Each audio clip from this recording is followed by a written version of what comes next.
Mañanas en Libertad, con Luis del Pino. El presidente del Gobierno, Pedro Sánchez, ha anunciado que el Consejo de Ministros aprobará hoy su Plan de Acción para la Democracia, cuyo objetivo es combatir los pseudomedios, las noticias falsas y la desinformación. Sánchez ha presentado esta iniciativa este lunes ante los diputados, senadores y europarlamentarios socialistas reunidos en el Congreso en el marco del inicio del nuevo curso político. Y por eso os anuncio que mañana el Consejo de Ministros y Ministras aprobará el Plan de Acción por la Democracia que anuncié antes del verano. Un plan que emana de nuestra Constitución, que defiende el derecho de los ciudadanos a una información veraz. Por tanto, un plan que emana de nuestra Constitución y de las medidas aprobadas por el Parlamento Europeo y por la propia Comisión Europea. Un plan que nos va a ayudar a dotar de más transparencia, de más pluralidad y de mayores garantías a las Cortes Generales, al Senado, también al Congreso de los Diputados y a nuestro ecosistema informativo, y que confío acabe contando con el apoyo de todos los demócratas de nuestro país. No se entendería que en Estrasburgo aprueben unas cosas y luego aquí en el Congreso de los Diputados voten en contra de esas mismas cuestiones. Por su parte, el Partido Popular ha mostrado su oposición al plan, advirtiendo que no apoyará ninguna medida del Gobierno que implique controlar a los medios de comunicación o limitar la publicación de temas que incomoden al presidente Sánchez. Según fuentes del partido, consideran significativo que esta propuesta surja tras la apertura de una investigación judicial contra la esposa del presidente, acusada de corrupción y tráfico de influencias, y cuando varios casos de corrupción afectan directamente a miembros del Ejecutivo y del PSOE. Que dice el PP que no va a apoyar ninguna medida, pero si acabáis de votar a favor de, junto con el PSOE y todos sus socios, de crear una subcomisión sobre delitos de odio en el Congreso. ¿Pero qué estáis diciendo? Madre mía. Bueno, independientemente de lo del PP, que ya sabemos que ahora toca pues decir que se opone a Sánchez para luego dentro de 3 semanas apoyar lo que Sánchez presente, vamos a lo que ha dicho Sánchez. ¿Qué es lo que ha dicho? Pues nada de nada. Desde abril lleva amenazando con arremeter contra los medios, lo que él llama pseudomedios, o sea, todo el que le incomode. Vamos a cerrar los pseudomedios, se van a enterar ellos y los jueces críticos. Llevamos así desde abril, mayo, junio, julio, agosto, septiembre, y 5 meses después comparece delante de sus diputados y senadores para decir que va a aprobar un plan. Un plan. ¿Y qué es un plan? Un plan de acción. Ese es uno de esos conceptos de gestión empresarial que últimamente está muy de moda. Se lo debe de haber comentado su mujer, Begoña Gómez. Cómo diseñar un plan de acción eficaz para tu empresa. ¿Qué es un plan de acción?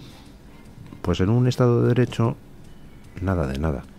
En un Estado de Derecho, si usted quiere hacer algo, pues tiene que aprobar o leyes o reglamentos. Leyes son de rango superior, los reglamentos desarrollan las leyes. Entonces sí, si usted coge y pone una ley, a ver, todos los medios tendrán que incluir forzosamente una noticia positiva sobre Pedro Sánchez cada 3 horas. Bueno, pues entonces los medios, en teoría, salvo recurso a instancias superiores contra esa ley, pues estarían obligados a hacer determinada cosa. Pero un plan de acción no es nada. Es una expresión de interés. Es una... simplemente indica tus intenciones. Y vamos a poner en marcha una campaña para la promoción de la veracidad. Y después vamos a otorgar una línea de ayudas a empresas que sean propietarias de medios que me favorezcan a mí, Pedro Sánchez. Yo qué sé, se expresa en un papelito pues toda una serie de puntos de cosas que vas a hacer en el futuro. Eso es un plan de acción. Un plan de acción no es ninguna decisión concreta, no es nada que tenga plasmación práctica inmediata. Un plan de acción es un anuncio. Por tanto, Sánchez está anunciando por 4ª vez que hoy aprobará un papel anunciando las cosas que va a hacer. Ah, pues muy bien, pues estupendo. Sigue en la amenaza perpetua contra los medios Pedro Sánchez. Y si sigue en la amenaza es pues porque tampoco es tan fácil empezar a meter mano a los medios. ¿Qué va a hacer Sánchez? Cerrar ¿Medios? ¿Así por decreto? Pues va a ser que no. ¿Qué más va a hacer Sánchez? Pedir, por ejemplo, que todos los medios hagan público su accionariado y hagan público toda subvención que reciban de administraciones públicas. Oiga, pues si es eso lo que va a hacer, venga, ¿dónde hay que firmar? Yo quiero, sí, me encantaría que todos los medios de este país, el 99% de los cuales son pro Sánchez, explicaran a ver quiénes son sus accionistas con pelos y señales y qué dineros reciben de las administraciones públicas. Oiga, encantadísimos. ¿Qué más va a hacer Sánchez? Pues no lo sé, lo veremos hoy en su plan de acción. Ayer andaba la gente muy indignada. Esto es el chavismo, llega. No, de momento no llega nada. Que las intenciones de Sánchez sea en convertir España en una Venezuela 2, no me cabe ninguna duda. Ahora, hoy por hoy, no puede. Y la prueba es que hoy no va a presentar ningún proyecto de ley, no va a presentar ningún decreto de ley, sino que va a presentar un plan de acción. ¡Uy! ¡Qué miedo!, ¿no? No sé, vamos a ver qué chorrada presenta luego en el Consejo de Ministros, pero salvo que eso incluya la aprobación ya de leyes o reglamentos restrictivos de la libertad de información, pues en principio no va a tener ningún tipo de plasmación práctica.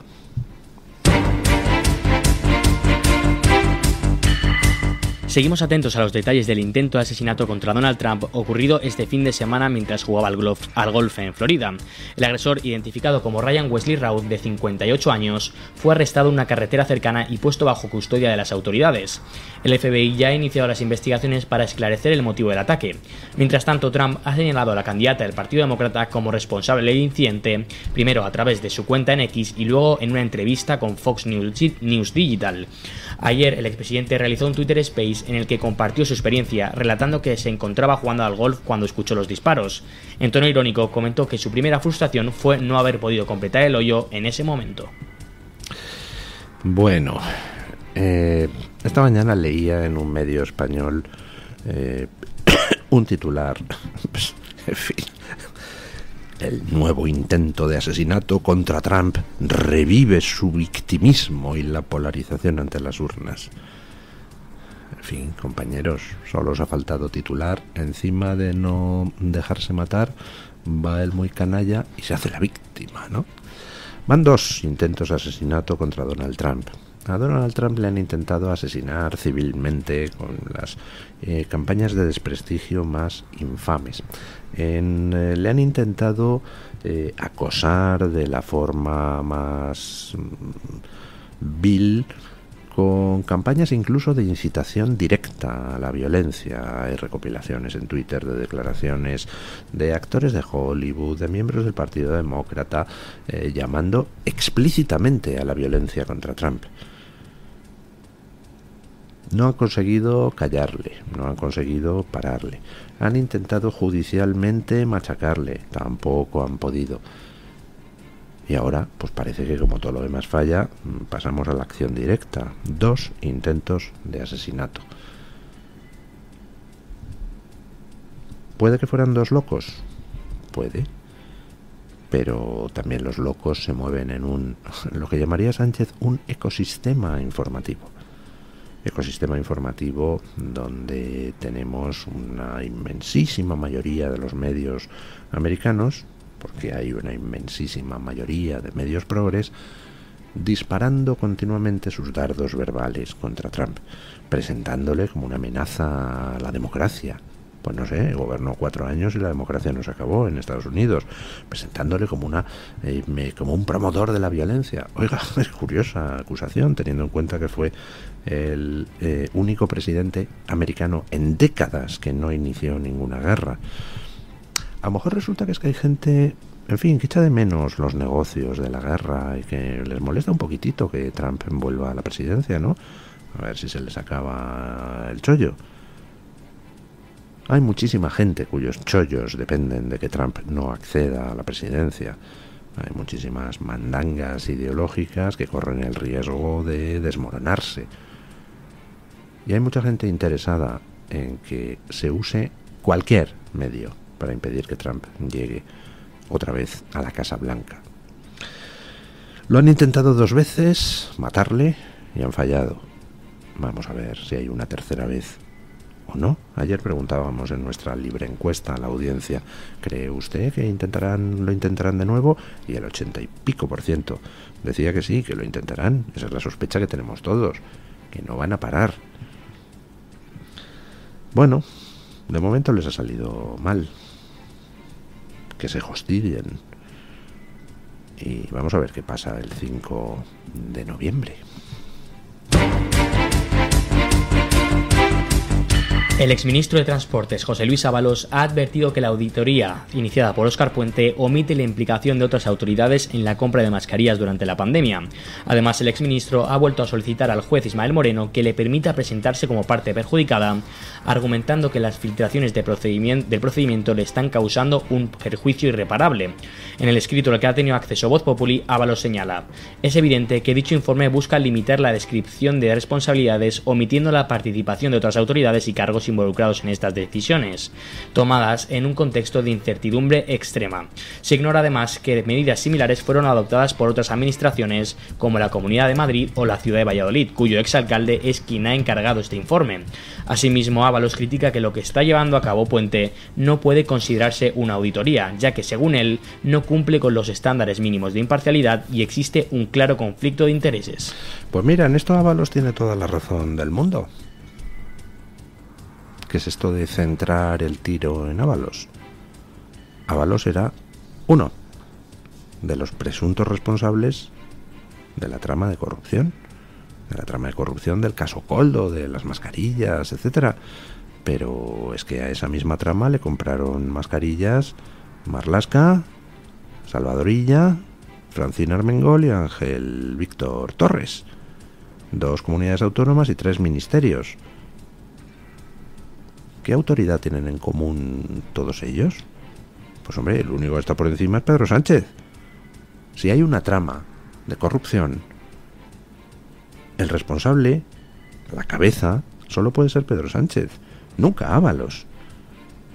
¿Qué poder tenía Ábalos para obligar a 2 comunidades autónomas, a Marlaska y a Illa, a comprar las mascarillas que Koldo comisionaba? Tontería es esa. Incluso si hubiera actuado por su cuenta, pues hombre, los otros ministros le habrían dicho a Sánchez: oye, que este nos quiere obligar a que compremos estas mascarillas, ¿no? ¿Quién se puede creer que era la trama Koldo? Nadie. ¿Quién se puede creer que era la trama Ábalos? Nadie. Si hay trama, si eso era una trama de corrupción para enriquecerse con la sangre de los españoles traficando con mascarillas, pues entonces el responsable último se llama Pedro Sánchez, que quizá por eso se dedica a amenazar a los medios, ¿no? Porque es que todos los caminos de la corrupción conducen a Moncloa.